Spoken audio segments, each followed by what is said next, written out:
WTF1 Post-Race Podcast. Oh, Canada. CCTV fails, groundhogs running wild, and a copious amount of rain meant we lost pretty much a full practice session on the Friday. That led to a very entertaining qualifying in mixed conditions on Saturday, but ultimately it was a dry race, which Max Verstappen, shock horror, won. But you know all of the key bits already. That's why we're here to discuss all the other big WTF moments of the race. And to do just that with myself, Harry Benjamin, is Callan O'Keeffe, as always. And our special guest this week is none other than the F1 Game's very own Devon Butler. But thankfully, Devon's busy, so we have the actor that plays him, Adam Sanderson. Welcome, Adam. How are you? Hello, how you doing? I'm good. Glad to be here. People are going to recognise your face and voice as well as being the... Are you the villain? Is it the villain? I want to preface first off by saying, yeah, I'm the face and I do the facial acting. Then there's another guy called Mr. Benzenu who does the voice and the body acting. So it's a split role. It's so complicated. It is. It's because of when the character was found back in 2018 for the 2019 game. They had Mr. Dan Benzenu before, and then decided for whatever reason they wanted a different face. So they got me involved. I did the face and the facial acting, and that is how it is. Do you kind of take that as you have a villainous face? Is that what we're deducing here? I'm not being funny, but it seems to be that I do get cast quite a lot as the villain. And whatever, I'll take it. Typecasting just means I get more jobs. Well, exactly. Surely it's more fun to play like an evil character. 100%. Right? Yeah, absolutely. It's if you think of any good story, say for example James Bond. You remember the James Bond films that have the best villains. If you don't have a good villain, you haven't got a good story. No, this is I keep telling myself a lie anyway. What a sales pitch! I won the job now. Can I be the next one in the next F1 game? You're asking the wrong guy, but absolutely. Callan, you can make your own character and you can play as an F1 driver. That'll be fun, wouldn't it? Whoa, yeah, maybe I would have won a bit more races as well. That would be good, maybe. But look, I mean, Adam, as well as obviously being quite a big part of the F1 game franchise, and the new F1 23 game is out now as well. And we did a cool video with you playing Devon. It's on the WTF1 YouTube channel. You really, really went in on me. I was quite, he was honestly so harsh to me. Not everything made the edit. I was just about to say the exact same. They cut out half the bit where we were just bickering back and forth, but it's still a good sense of it. Honestly, you're a good actor because it really cut deep in with me. I wasn't acting. Let's not go there again. Whoa! I thought we left Devon at home. Look at how quickly that face changed. Not at all. Clearly, you're a part of the F1 game and the F1 world from an acting sense, but you are a big F1 fan as well. Oh, what have you made of the season so far before we get stuck in to all things Canada? Well, first off, I'm a massive, lifelong F1 fan. My earliest memories are me holding a screwdriver, helping my dad with DIY around the house while we still had either the race on the radio or on the TV. So I've been following the sport for as long as I can remember. But this season, it's a very, very interesting season because I'm not really looking at P1. I'm looking at P2 downwards because it's almost a shoo-in that every single race, Max is going to be stonking ahead, and the main action, the main crux of the entertainment is behind him. We'll see. Later on in the season, Max might get caught up by the extra wind tunnel time that other teams have got and all the goodies that follow that. But for now, it's P2 down for me. Max has got it in the bag. Yeah, well, we will come on to that for sure. But Callan's making a face. Why are you making a face? I love the optimism, but every time the people at home will probably be saying this. I was so enthusiastic after the first few podcasts where I was like, someone's going to challenge him, and now I'm just like, yeah. But you do make a really good point. I think from a sporting point of view and from a fan's point of view, it is massively highlighting that there is more than just the race for P1. There's a bigger race going on, and obviously we are seeing some teams bring their upgrades now. Obviously, we've seen Mercedes. It looks like actually their upgrades are working. So let's hope that you're right. You come back on in a few races' time. Someone's finally toppled the Verstappen reign, and we can say that you were right and you called it. You were the first one to do it. Probably the only one who's saying it as well.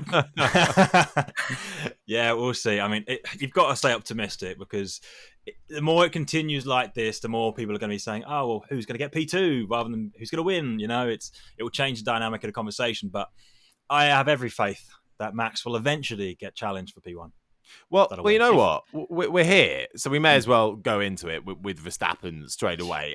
And a big story, all the stats going out: 41st career win equals Ayrton Senna, 100 Grand Prix victories for Red Bull, 200 for Adrian Newey as well. But he hit a bird during that race. Have you seen the images? That bird was fried in the breakdowns. I felt quite sorry for the wildlife around Montreal.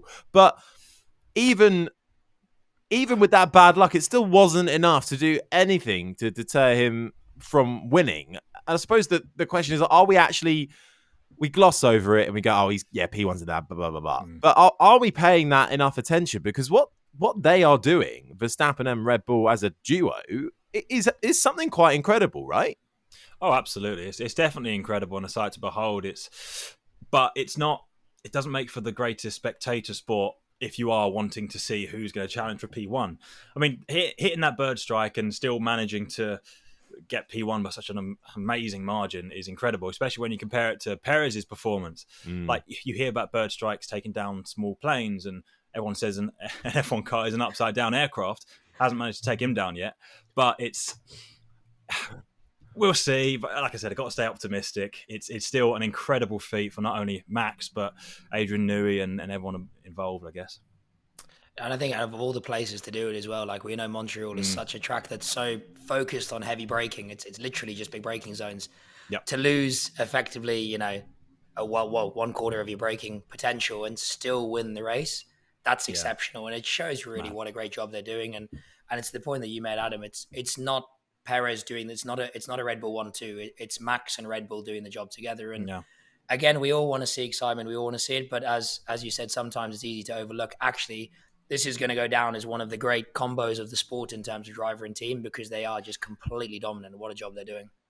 Yeah, 100% right. Well, that was at the top of the field, and Max Verstappen, once again, as we said, getting another win on the board and extending his gap at the front, which I believe is 69 points now to Sergio Perez in second. So it's quite a margin. Yeah. Tell you what was a good day, though, Callan, and we can get a little bit strategic here, for Ferrari, who actually made a strategy work after the disaster of qualifying. 4th and 5th, Leclerc and Sainz making the tyres last. If they had started higher up, I reckon they could have been on the podium or at least challenging it. I mean, this is the thing that kills Ferrari fans, right? It's the hope. Because they get it right at some point, and everyone goes, finally, we're in the position where they're once in a season. Exactly. I mean, if you make enough bad calls, eventually you're going to get one correct, aren't you? But no disrespect to Ferrari. Yeah, it was actually a very strong call from them. They managed to recover from a very difficult qualifying, and actually, I think this race, they certainly showed that they had a little bit more potential coming back into the, let's call it the next part of the season when everyone's bringing the upgrades. And I don't know necessarily if they would have had the pace to challenge, because, modern day Formula One is all about getting to the finish line in the most efficient way possible, using the least amount of energy in terms of tires and the, the consumables, the power units and stuff. So maybe the other front three had more in reserve and it was a bit of a stalemate. That's what it kind of looked like to me, but at least positivity. We're seeing some hope. We're seeing some good decision making, and hopefully with more of that will come them being more in the mix. Absolutely. Although I must admit, I would have loved to have seen Sainz pushing a bit more. I know we got the radio message, just ease off a little bit, don't overtake Leclerc. I completely understand why they did that, because exactly what you're saying, Callan, they kind of wanted one to go right, and they didn't want the collision. They wanted to get the points in because they were just starting to falter race on race. But I would have liked to have seen it, but it is what it is. And what a battle that would have been as well. Like, obviously, they're not fighting for a championship, are they? Yeah. There is this constant swing as well in Ferrari. Like, most teams have a defined number one or number two. I don't really get the feeling, especially with Charles making the errors he's making at the moment, there's not really a defined number one at Ferrari anymore. And if there is, then certainly it's being questioned. So to see Carlos challenging and fighting, I think is going to be important for the future years, because if they are going to get to the top, they need to choose which horse they're going to back. See, I love the fact that there isn't a number one at Ferrari or a clear-cut number one when you think it should be Leclerc, the golden boy, the Ferrari man through and through, up through the junior ranks. And I'm a Sainz fan. I love the fact that he's kind of the underdog and going up against it. He's hopped from team to team after leaving Red Bull, went to Renault, didn't he? Basically did everything. Well, he was the one in front of Daniel Ricciardo, wasn't he? So if he went to he left Renault, then Daniel Ricciardo went to Renault, then Sainz went to McLaren, and then he left McLaren, then Ricciardo went to McLaren. So I just love the fact that he was just doing all of that. Yeah. His career was going left, right, and centre, and now he's landed at the most prestigious team in the world, and he's holding his own, and he's actually kind of up there with Leclerc. Although, what did you make, Callan, of all the qualifying impedingness? That's not a word, but Sainz was being... I mean, Sainz came out fighting, saying I wasn't the only one being impeded, but he got a penalty for it, and he was the one that the cameras picked up most often doing it. But it is so difficult to stay out of the way in qualifying. It is technically a street circuit, which makes it harder, right? But I mean, come on. The problem is, right, and it's exactly what Pierre said when he came over the radio. It's the closing speed. So, and I think that's something that a lot of people who haven't driven a race car won't appreciate. You look in your mirrors when you're going down the back straight, you see nothing. All of a sudden you look again and there's a race car closing at 300 plus kilometers an hour. And it's just the nature of the circuit. And we see it, we used to see it at the old Circuit de Catalunya a lot. It's anywhere where track positioning is very, very important, but also it's a long straight into a slower section where they're all fighting for position. And unfortunately, the way that Formula One works as well is every engineer wants to optimize everything because the margins are so small. So they find out when the optimum window is on track and they all try and go for that optimum window. Now, obviously, depending on what session is in qualifying, it's minimum 10 cars all trying to go into the same window with one or two outliers who are trying something different. And yeah, it's the other flip side is obviously they have a lot of technology. They have a lot of like very, very accurate radar that the engineers can use to warn the drivers. But you think that you're all clear. You're fighting for track positioning. You're doing, racing drivers are selfish. They're trying to set themselves up. And then all of a sudden a race car appears at 300 plus kilometers an hour into a big braking zone, where it is very tight and there's no margin to get out the way because it is as you said, it's a sort of street circuit. So I think Carlos probably just defending himself a little bit. We did see a lot of, I don't know what the word you just used was. Impedingness. Impedingness. We saw a lot of impedingness from other people. And yeah, he was, but the penalty was deserved. And obviously it's just something that we see year on year. It's not something, it's the same as the slipstream madness we see every year whenever we go to Monza. It's just a characteristic of the circuit, isn't it?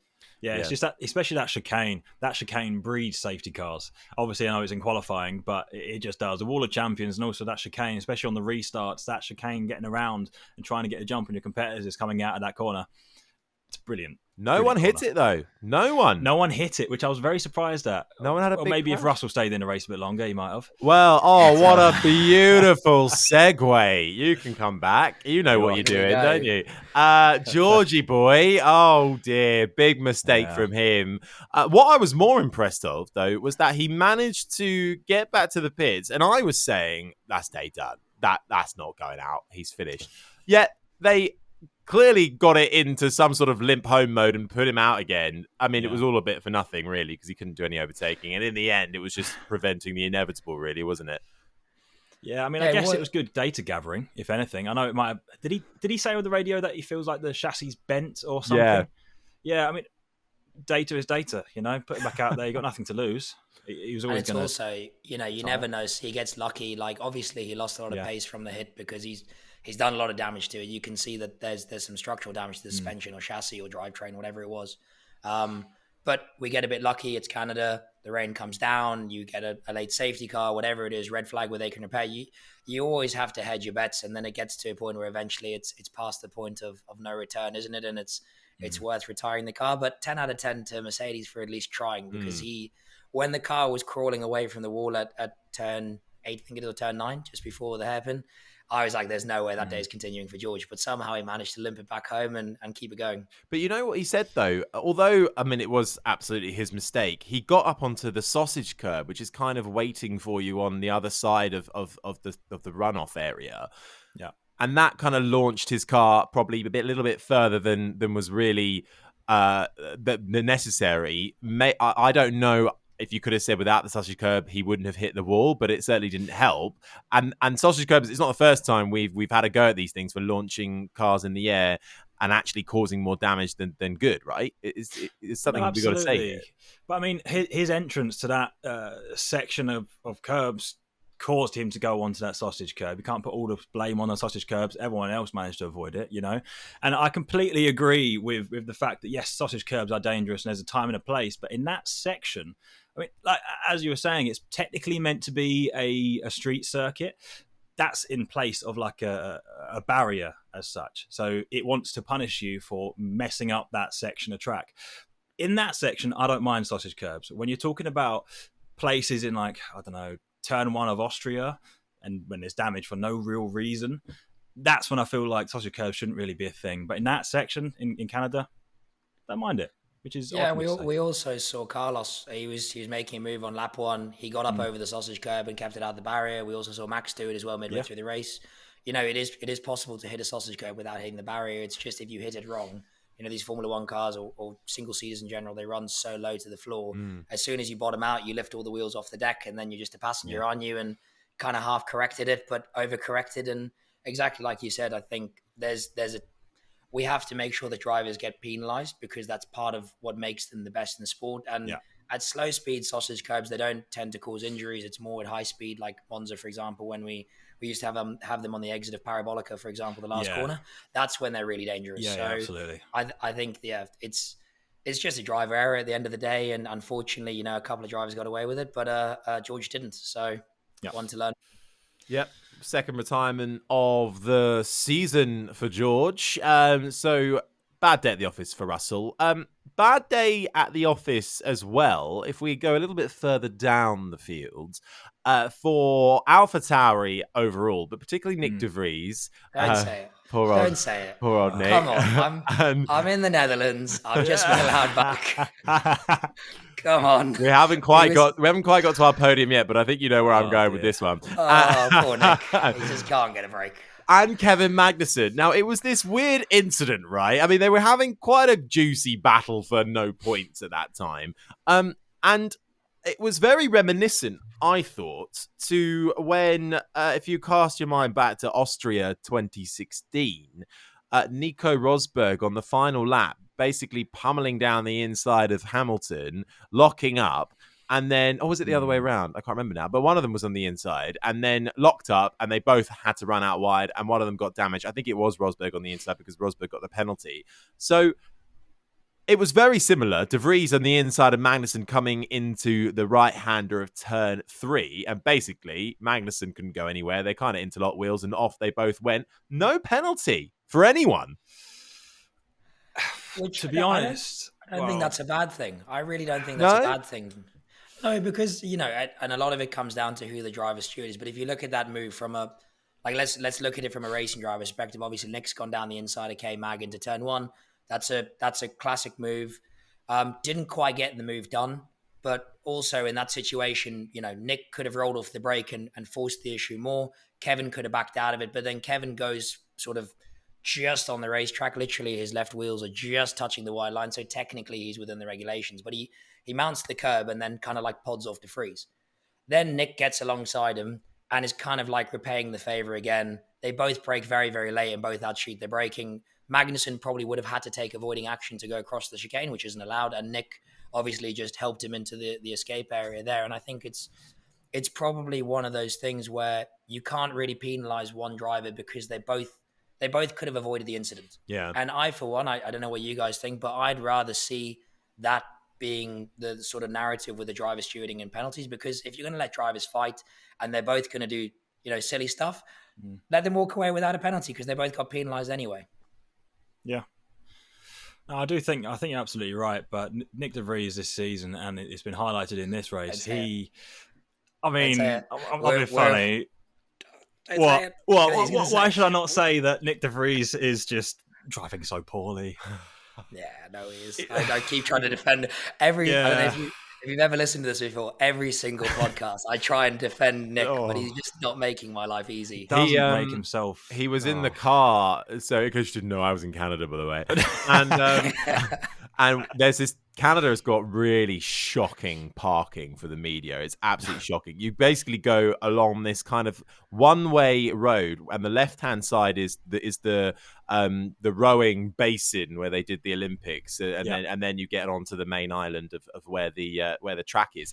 So that's on the left-hand side, and the right-hand side is basically a grass bank where they put the cars. So you just got to try and find a place. And of course, it rained so much, so you could not get up onto the grassy banks, and there was so much traffic. So the drivers all have reserved spots, and it was hilarious because the two Ferrari drivers, of course, driving Ferraris, they couldn't get their cars up on the bank. So Leclerc and Sainz had to get out, and somebody else drove their car further down. But That's then funny. on Sunday, the rain had just caused havoc, really, from the previous night. It was mud everywhere. It was traffic galore. We were sat there in our car running late, and the car in front of us was a Honda. And we didn't know who it was, but people were waving to the guy in the car all the time. We're like, who is it? Who do you reckon it is? And then we were literally about 2 hours away from lights out. No one's moving. And then Nick De Vries pops out, little wave. Hi, Nick. All right. I'm not slagging you off on the podcast. It's all good.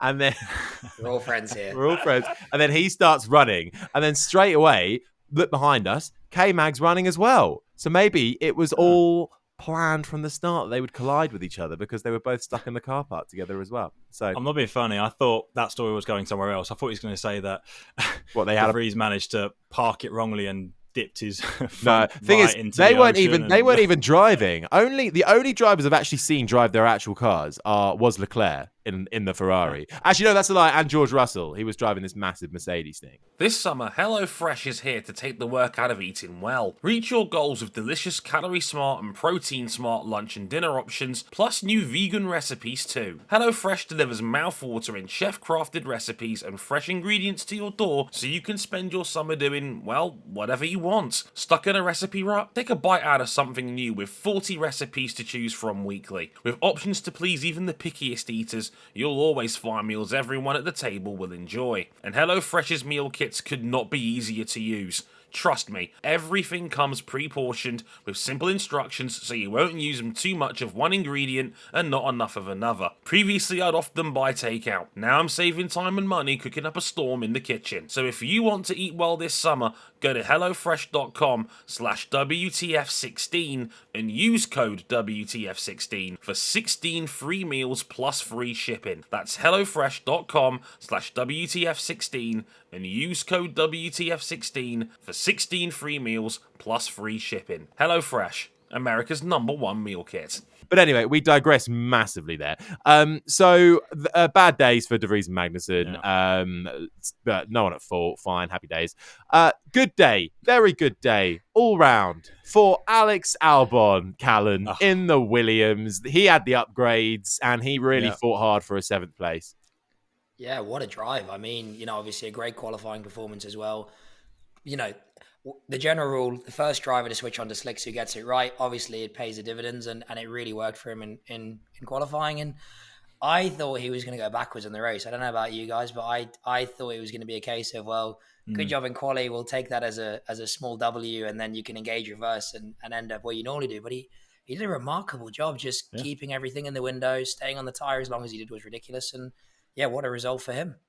Absolutely. When he was leading that train towards the end of the race, he held his own, and everyone else was swapping positions behind him with DRS to and from, but he kept it, and I was really happy for him. Yeah, he's had a lot of hard bad luck to throughout be. the years. Yeah, exactly. That was his first point since the start of the year, I think, as well. And especially because that 6 points. midfield is now so tight that him getting 7th was compounded AlphaTauri's day, for instance, because now AlphaTauri go right to the bottom of the constructors. Williams jump them. So it's a huge day for them, and not in a good way for AlphaTauri. And because I was in Canada, by the way, I was in the paddock. Where were you at the weekend? Sorry, I was at the Circuit Gilles Villeneuve, or as the sat-nav in the car said, Circuit Gilles Villeneuve. Out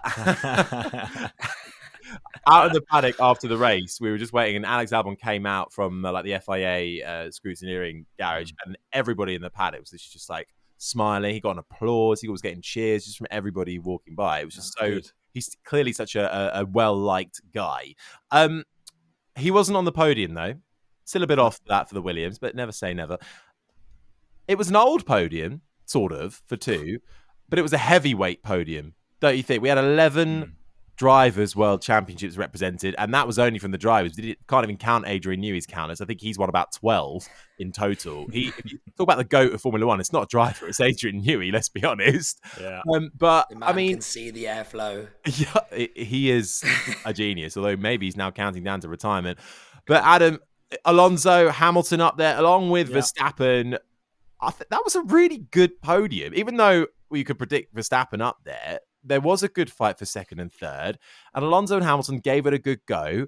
And everyone was very happy and smiley on the podium. It was quite nice to watch. Yeah, I feel like as though that podium represented exactly where they are in the constructors, obviously. At the end of the season, that's exactly where I feel like it's going to be. Max top, Alonso, and then Hamilton. Maybe Perez might pip Alonso, sure. But that's how it's going to end up. And I feel like sitting in that winding down room, they were just sitting in acknowledgement like, yeah, this is where we sit. It's nice. That's why I feel like there wasn't as much animosity as we have seen over the years between all of those guys. You know? Isn't it reminiscent as well of like what we've seen sort of if you know, for the older fans, if you cast back to when Alonso and Hamilton were teammates and when at McLaren and they were absolutely trying to like just do anything they could to get the upper hand. And now it's like they're actually happy to see each other in the podium room together because, well, as you said, Adam, that's kind of the state of the sport now, isn't it? Yeah. Well, how times change. Yeah.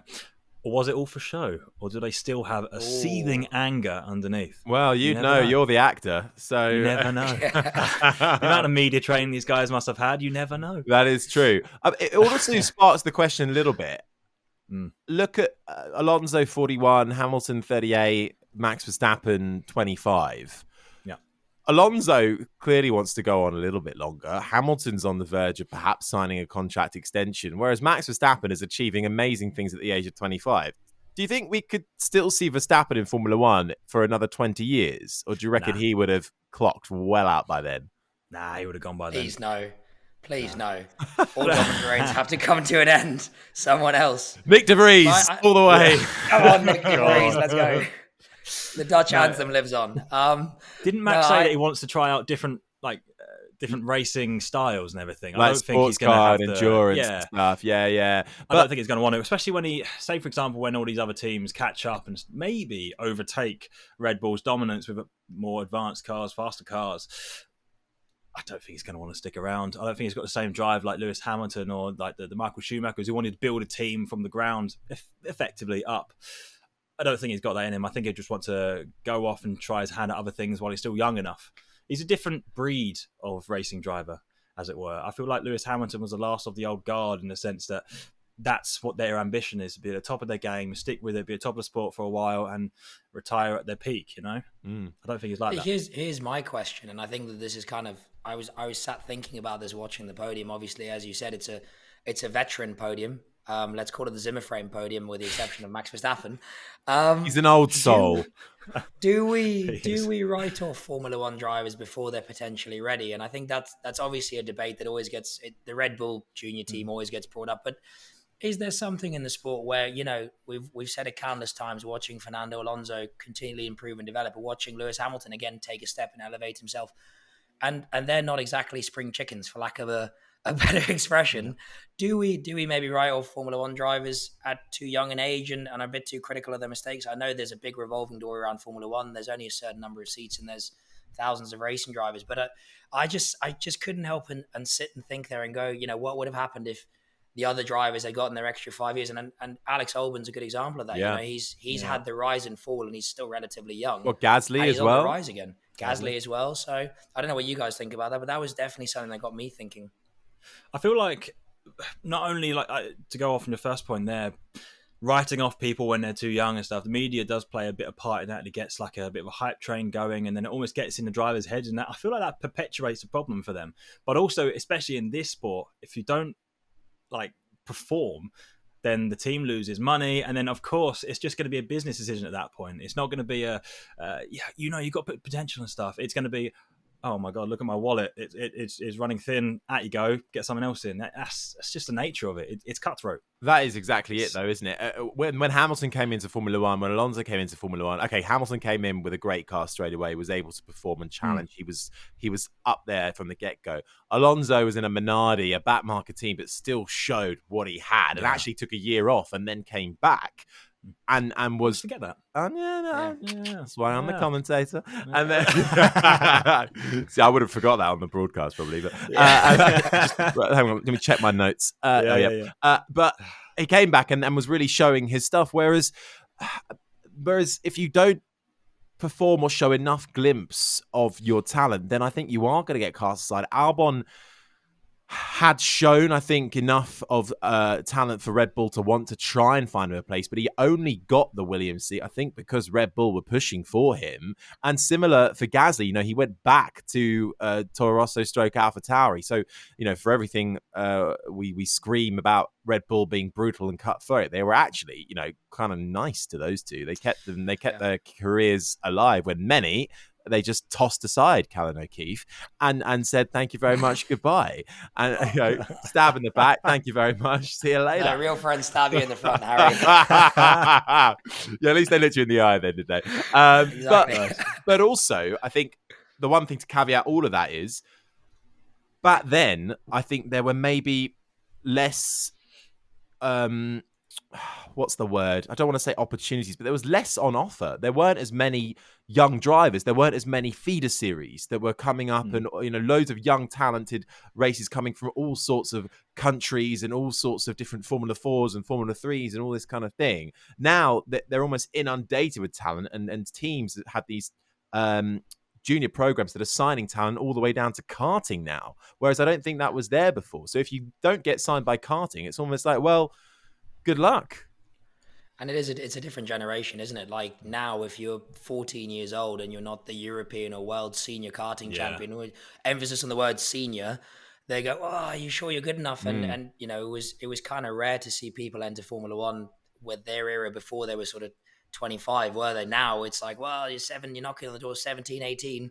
Now's got to be the time where you got to win F2. And that was all. That's all the Verstappen effect, though, right? It is very much. So. Look, with us. Speaking of Nick De Vries a lot, when he came into Formula One, more experienced, older. Everyone was like, "Oh God," in his late 20s, and it's like he's in his late 20s. Get the guy a break.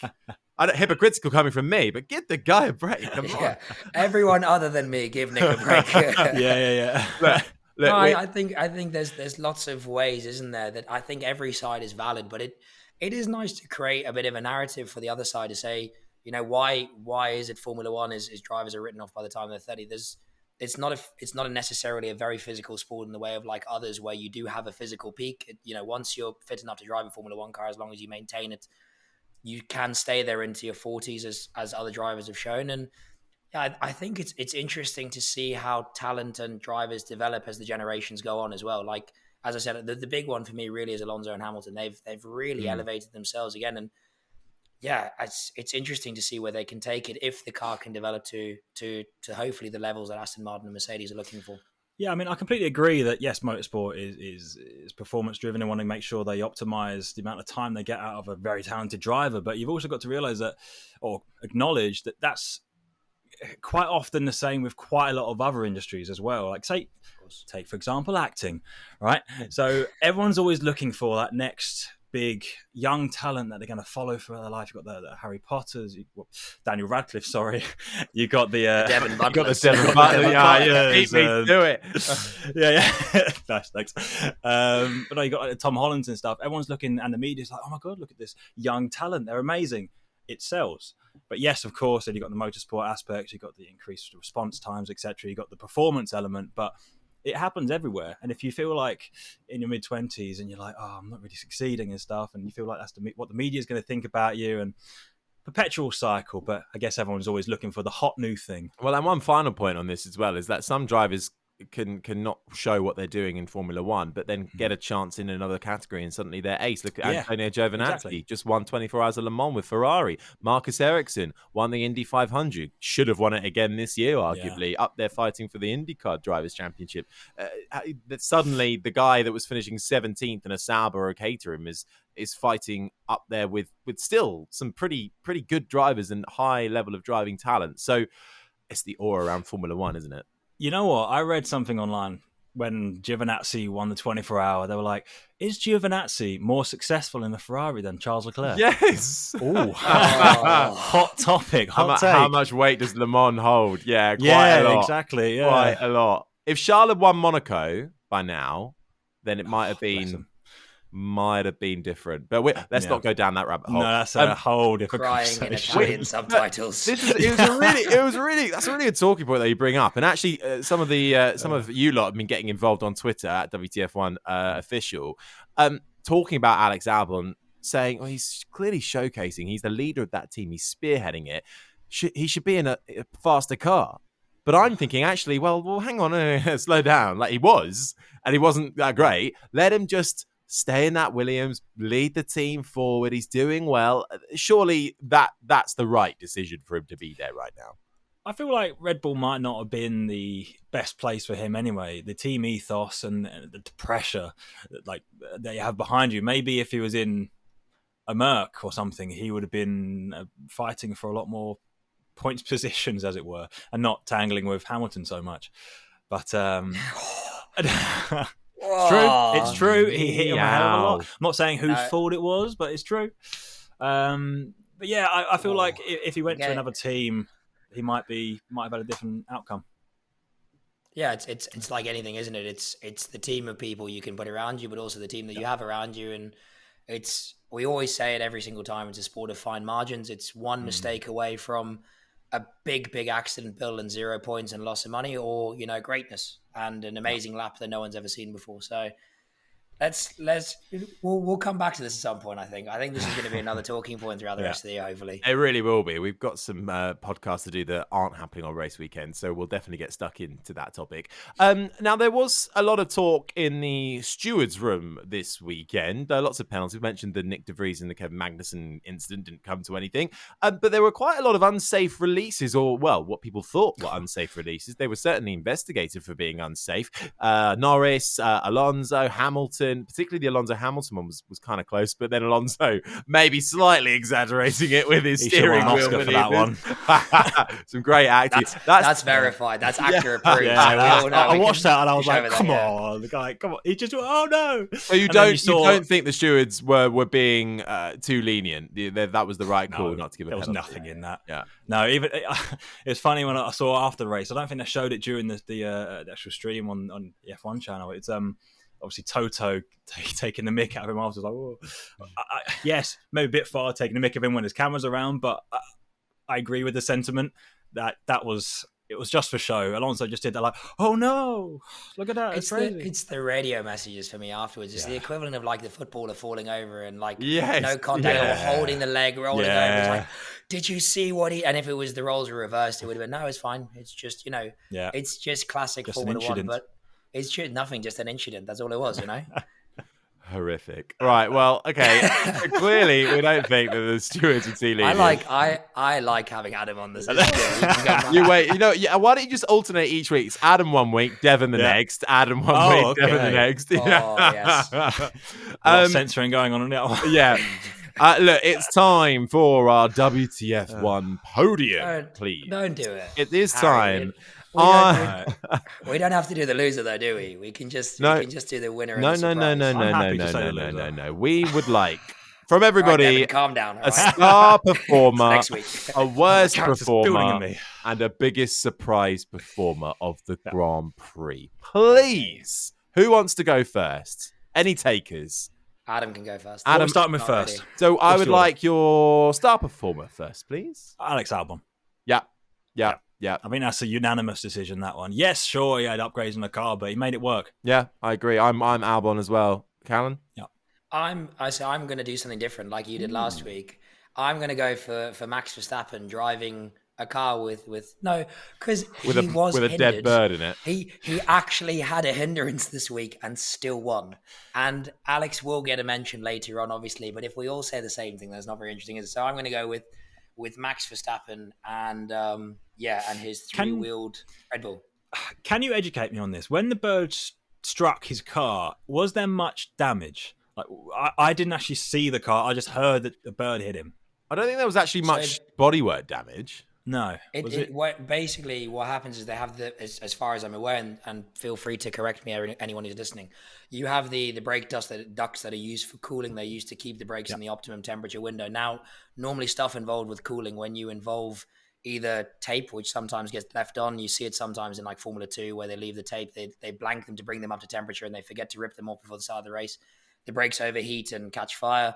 But especially if you add, dead animal remains, I'm pretty sure that if he's taken a bird and hit it at high speed in the Formula 1 car, there would be some remains of a bird in there, which would affect temperature and would affect performance. And that, it's a massive braking circuit. So for sure, they would have, maybe not necessarily in the way of bodywork, but he would have definitely felt it in the car with a lack of braking performance.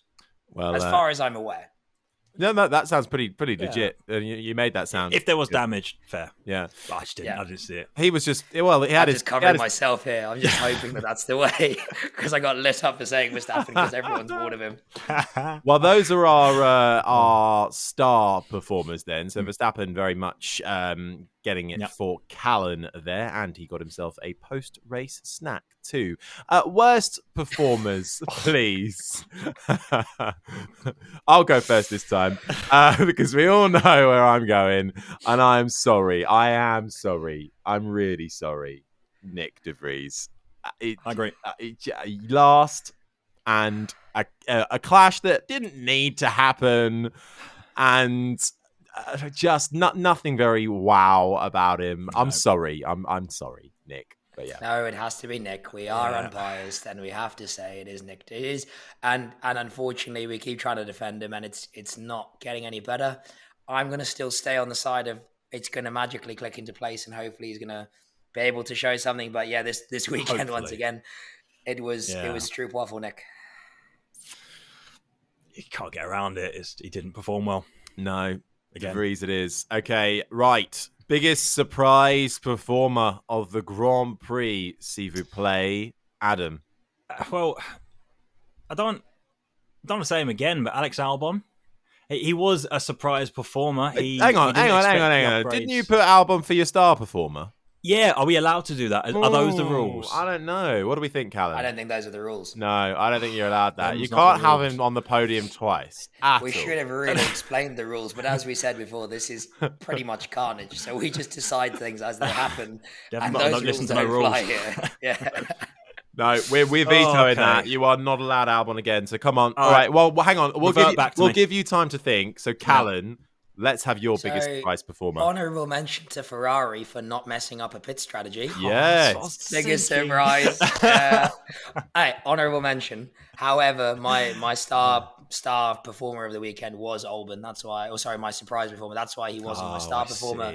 Because if someone would have said to me on Saturday morning that he was going to do what he did in qualifying, I would have said absolutely not. And then if someone would have said to me on Sunday morning that he's actually going to stay there in the race, I would have said absolutely not. So definitely my surprise performer, and equally could have been my star performer. On to you, Adam. Now you've bought yourself some time. I think we're still yet to hear from a certain host of the podcast.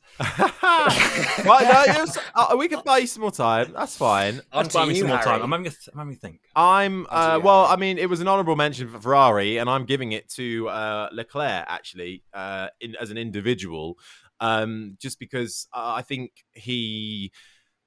I don't have any real reason why Leclerc. I probably should have just said Ferrari, really, in general. You just like the tribute helmet. That's all it was. It was all that lovely tribute helmet. He was eventually allowed to have. No, I backtrack. I'm going to go Ferrari in general, because Sainz was up there too, and Leclerc he should have overruled the team in qualifying. He didn't.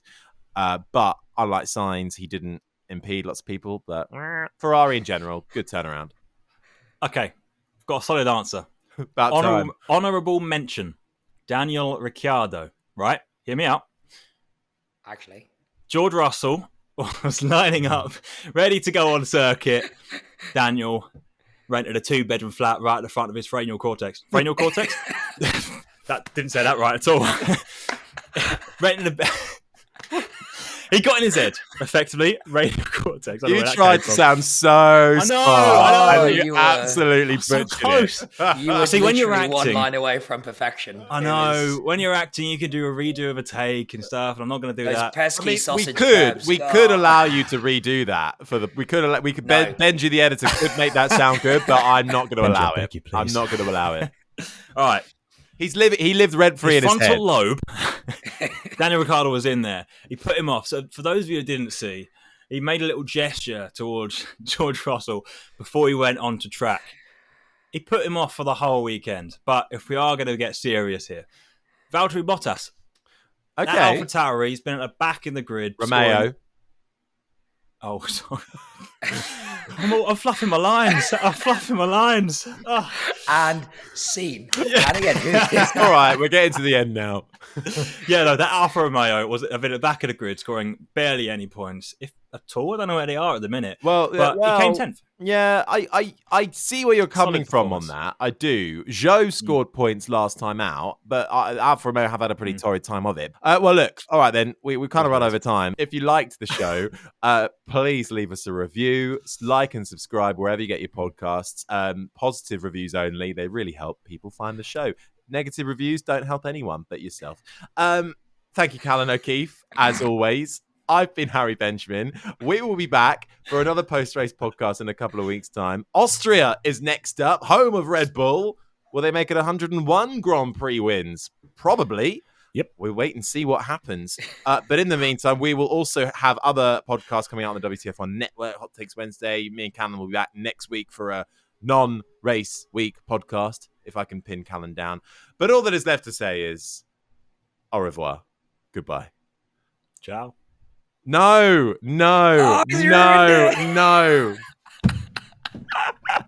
We end every show with goodbye in whatever country we've just been in. Well, you didn't tell me that, did you? They don't say ciao in bloody Canada. That's what Devon Butler says. Tell you what they do say in Canada, though, as their greeting, because they're like obviously it's half Canada, half France. It's always like, bonjour, hi, like every time. So I'm going to say Do you want to do a retake? au revoir, No. goodbye. Boom.